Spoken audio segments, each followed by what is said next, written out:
Good morning बच्चों। आज हम लोग कस्तूरी संस्कृत पाठ्य पुस्तक का गुरु भक्त आरुणि लेसन 5 पढ़ेंगे। प्राचीन कालस्य एकस्य नद्याः तटे धौम्य नामक एक ऋषि अवसत। प्राचीन काल में एक नदी तट पर धौम्य नामक एक ऋषि रहते थे। तस्य आश्रमे सहस्रे छात्रा विद्यायनार्थम गच्छन्ति स्म। उनके आश्रम में हजारों छात्र विद्या अध्ययन के लिए आते थे। ते छात्रा आश्रमस्य छात्रावासी निवसन्ति स्म। वे छात्र आश्रम के छात्रावास में रहते थे। तेषु छात्रेषु अरुणिरपि एका छात्रा आसीत्। उन छात्रों में अरुणि भी एक छात्र था।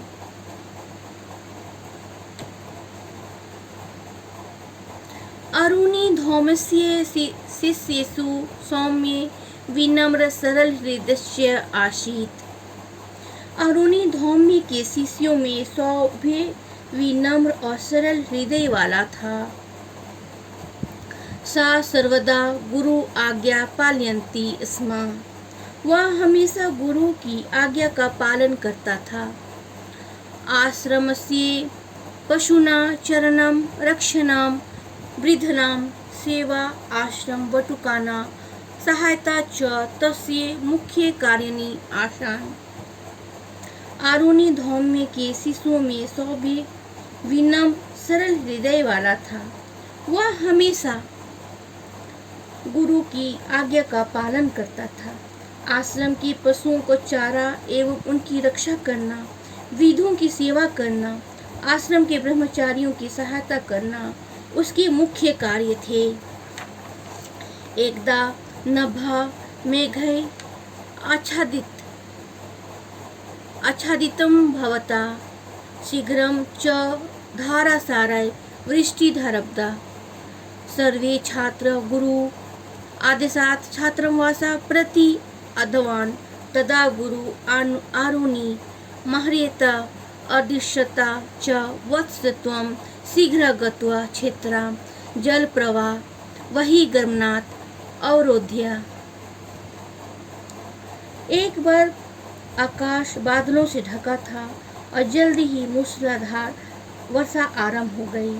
सभी छात्र गुरु के आदेश से छात्रावास की ओर दौड़े। तब गुरुजी आरुणि को बुलाया और आदेश दिया, पुत्र तुम जल्दी जाकर खेत से पानी का बाहर निकालने से रोको।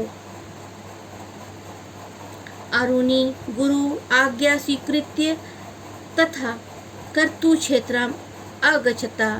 तत्र च भग्नं मृत्तिकाबन्धं पुनः दृढीकर्तुम् अयता, परं जलवेग मृत्तिकया न अवरोध। आरुणि चिन्तितो भवता। एक बार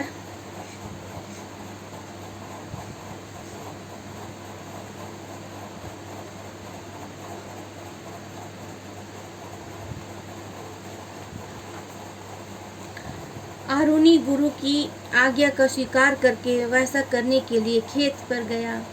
वहां टूटी हुई मिट्टी की मेड़ को दोबारा दृढ़ करने के लिए प्रयत्न किया, परंतु मिट्टी का वेग मिट्टी से नहीं रुका। आरुणि चिंतित हुआ। गुरु आज्ञा कथं सफला भवेतु इति विचार्य सा निज शरीरमेव बंध स्थाने अस्थापयता।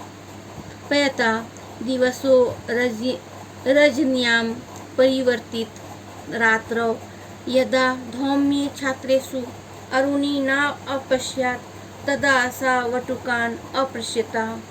आरुणि कुत्र अस्ति? एका छात्रा अवदत्।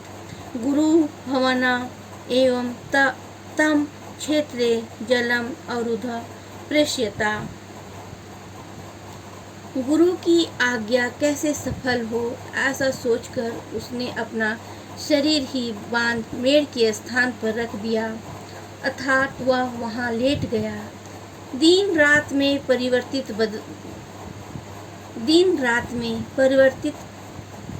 मतलब बदलना, परिवर्तित हो गया। रात्रि में जब धौम्य ने छात्रों को में अरुणि को नहीं देखा तो उन्होंने ब्रह्मचारी से पूछा, अरुणि कहाँ है? एक छात्र ने कहा, गुरुजी, आपने ही उसे खेत में पानी रोकने के लिए भेजा था।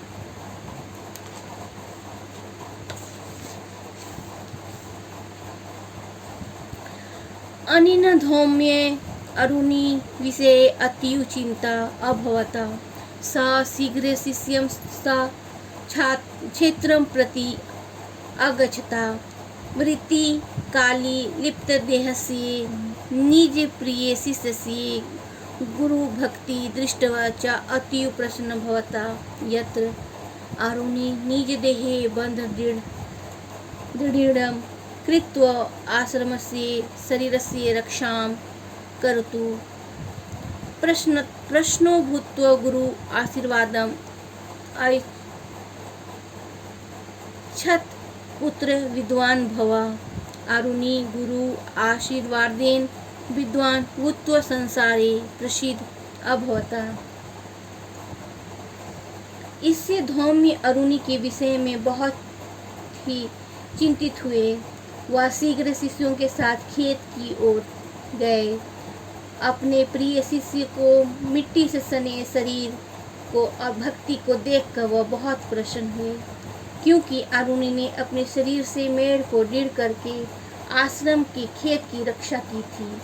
प्रसन्न होकर गुरु ने आशीर्वाद दिया, पुत्र विद्वान बनो। अरुणि गुरु के आशीर्वाद से विद्वान होकर संसार